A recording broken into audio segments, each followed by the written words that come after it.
Hi, welcome to Knowing Him. I'm Pastor Rhonda Garver. I want to talk today on the subject of child rearing. You know, there's a lot of frustration I know in parents, a lot of throwing up the hands and people not knowing what to do to help their children and to be good parents and to help their children get where they need to be. So I want to start reading at Psalms 127, verses 3 and 4. It says, "Children are an heritage of the Lord, and the fruit of the womb is his reward. As arrows are in the hand of a mighty man, so are children of the youth." Now, when a mighty man who's on the battlefield takes an arrow out of his quiver and he puts it in his bow, he doesn't just put it in the bow and let it go. No, if he did, that arrow just fall off to the ground, right? He wouldn't be a mighty man at all. He'd be he'd be an ineffective soldier because that arrow would go nowhere. It would just fall off the bow onto the ground. No, if the archer, if the mighty man is going to hit his target, if he's going to be effective in the job he's been given to do, he's going to have to take that arrow, aim it where he wants it to go, and then put his effort behind it. He's got to pull back that arrow, pull back the arrow in the bow, aim it where he wants it to go. As he puts his effort behind it, it adds strength, it adds power behind that arrow. And as he does that, then when he releases it, it takes off for the target and it hits the target, whatever that target might have been. You know, first you need to know where you're aiming your children. You aim at nothing, you get nothing. But beyond that, you need to then apply your strength behind that child. Proverbs 22:6 says, "Train up a child in the way he should go, and when he is old, he will not depart from it." Now that word train implies more than just, letting them grow up and hope for the best. No, you train. You train. To train is to teach, but it goes beyond you flapping your lips.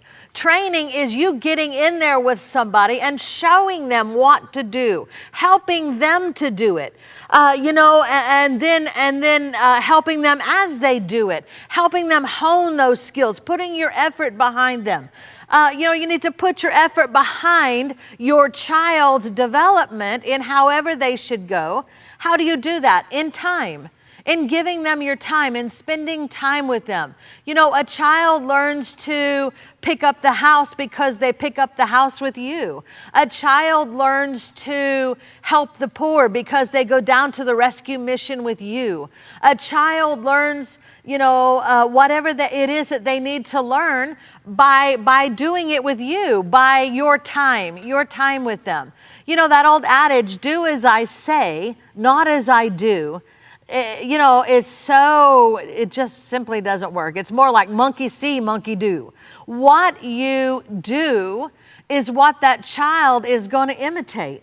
It's going to be what they know. So you have to put your effort behind that arrow in your time. With your time. You do it with communication. You sit and you talk to them, and you don't just, you do that because I say so. We're not going to do that because I said you can't. No, if you can help them to understand, and I'm not talking about, if they're running out in the street and you yell stop, they need to understand that, there are times for explanations and times not to. But if you just control everything and never tell them why, they're never going to be able to think for themselves when they get out of your house, when they get out from under your control. Help them to think the process through when a decision has to be made. Again, there are times you obey when I say stop. Their life could depend on it. But overall, you also need to teach them to be able to make good decisions on their own. You put your effort behind them with your love and your support. You put your effort behind them also in prayer. You can walk the floor at night. I know parents, and I have myself, walked the floor and prayed around a sleeping child because I know they're going through something or having struggles with something, or, put your effort behind them with your prayers. Raising children is a very difficult thing. It's not for the faint of heart. And it requires a lot of time, a lot of effort if you want them to turn out in a way that's pleasing to God, and in a way they'll be good, productive, upstanding citizens and effective and fruitful in the kingdom of God. As arrows are in the hand of a mighty man, so are the children God's given him. You aim them where they should go. You put your effort behind them, and then when you release them, they're off to hit their mark. Amen? All right. Well, this is Pastor Rhonda Garver. I want you to know him so that you too can make him known.